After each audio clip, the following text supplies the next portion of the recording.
এবার আমি আপনাদের কাছে জানতে চাই, আল্লাহর কসম মুসলমান যারা আছেন আওয়াজ করে বলবেন, আল্লাহর পরে আমার নবীর সে বড় বুজুর্গ আর কেউ আসেনি?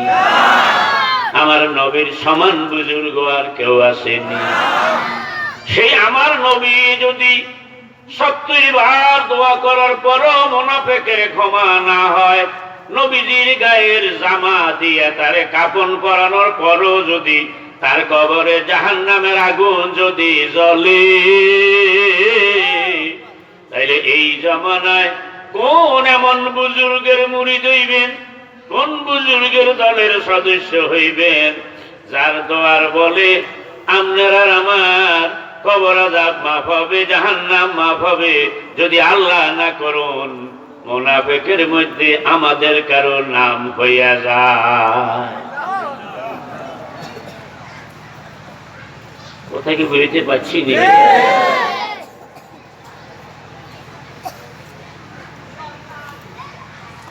আর সময় আছে আধা ঘন্টা।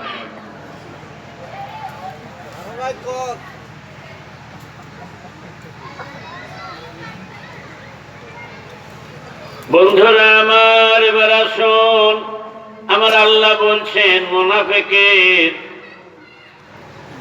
3টা বৈশিষ্ট্য এই জায়গায় বয়ান করছেন, আরো অনেক বৈশিষ্ট্য বিভিন্ন আয়াতে আছে। এখানে যেটা বলছেন একটা হইল ওয়াইজা কামু ইলা সালাতে কামু কুসালা। এই কুসালা মানে নোয়া খাইলে কুসালানো। মুনাফিকরা যখন নামাজে দাঁড়ায় তখন তারা অলসতার সঙ্গে দাঁড়ায়। তারা নামাজ পড়তে যায় ঠিক, কিন্তু নামাজ যেই নিয়মে পড়া দরকার ওই নিয়মে পড়ে না, অলসতা করিয়া তারা নামাজ আদায় করে। হাঁটিয়ে মসজিদে যায় আর সেখানে যাইয়া চেয়ার অথবা টুল একখান টানি লয়। কেউ জিজ্ঞাইলে কয় সমস্যা আছে, সমস্যা থাকলে হাঁটলা কেমনে, ওর কথা কয় না।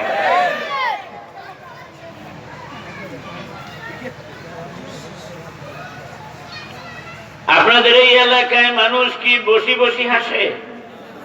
কথা কয় না। যারা হাঁটে তারা বসি বসি হাঁটে, শুইয়া শুইয়া হাঁটে। কেমনে হাঁটে? জোরে কয় না কা? দাঁড়াইয়া। তাইলে দাঁড়াইয়াই তো আপনি হাঁটলেন, মসজিদে গেলেন, দাঁড়াইয়া নামাজ পড়া যে ফরজ। আপনি যাইয়া চেয়ারে টুলে বইলেন, তাইলে এটা কি অলসতা না? জোরে কয় না। এরপরে যাইয়া রুকু করা আর একটা ফরজ। ফরজ নি? রুকু কয় কারে?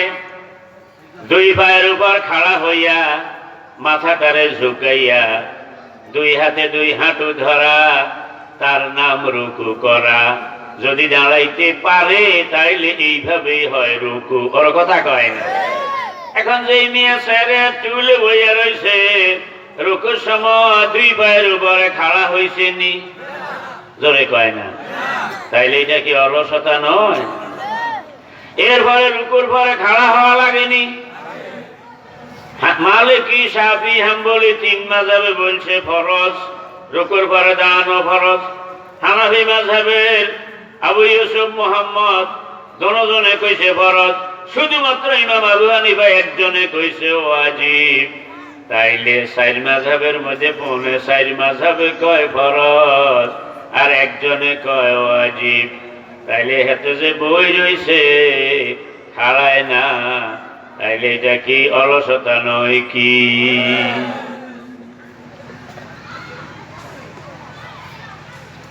এরপরে সিজদা যদি দিতে পারে তাইলে শুধু ফরজ নয়, নফল নামাজও প্রতি রাকাতে 2 সিজদা ফরজ, ওর কথা কয় না। আর সে একটা সিজদাও দিল না। তাইলে এখন এই কাজগুলো কি ইমানদারের কাজ হয় না মুনাফিকের কাজ? এরপরে হাত বাঁধে, হাত দেড় করে নিচের দিকে, ওর কথা কয় না। খাড়ায় যে মনে হয় যেন মাথা এইদিকে কাটতে হয় ওইদিকে কাটতে হয়। মানে অলসতা যে কত রকমের, সেজদায় যায় পুরুষ মানুষ, তার কোমর থাকবে উঁচু, ঠিক নিও ভাই? কিন্তু দেখা যায় মাটির সঙ্গে লাগিয়া অথবা হাত জমিনের মধ্যে বিছাইয়া। আমার আল্লাহ বলছেন মুনাফিকের চরিত্র হইল তারা নামাজে অলসতা করে, জামাতে টাইম চলে যায় কিন্তু সে গুরুত্ব দেয় না। এরপরে যাইয়া শেষ দিকে যাইয়া কোন রকম মরবের আধার খাওয়ার মতো কিছু ঠোকর মারিয়া চলিয়া আসে, অক্ত মতো নামাজ পড়ে না, তার মন মতো সময়ে পড়ে, কথা কয় না তারা। এরপরে মুসলিম শরীফের হাদিসে আইছে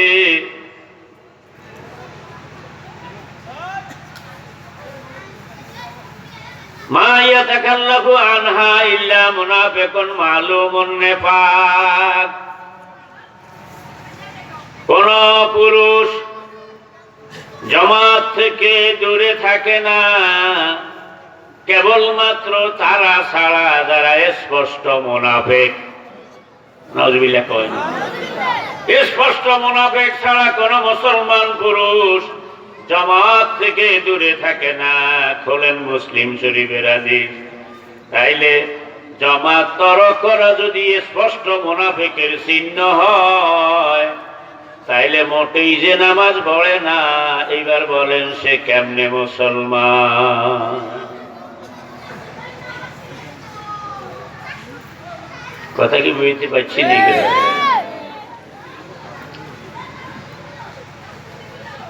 এরপরে বলছেন ইউরাউনান নাস। ও বান্দারা, তোমাদের মনে প্রশ্ন হইতে পারে যদি বেঈমানে হয় তাইলে কি নামাজ পড়তো নি? কার যার ইমান আছে তার নামাজ আছে, যার ইমান নাই তার নামাজ নাই। এবারে যদি ইমান নাই থাকতো তাইলে কি আর নামাজে যাইতো নি? বুঝলাম মাঝে মাঝে যায়, জুমায় জুমায় যায়, তারপর তো যায়, তো ওর কথা কয় না। এই জন্য আমার আল্লাহ কয় বান্দা তাইলে শুন, ইউরাউনান নাস, এরা যায় মানুষের দেখানোর জন্য। তাইলে না মানুষে কইব না হ্যাঁ কাজুলিয়ার বাবু মুসলমান, গত জুমা তো দেখছি হাঁকা হাঁকে আইয়ে, তো ওর কথা কয় না।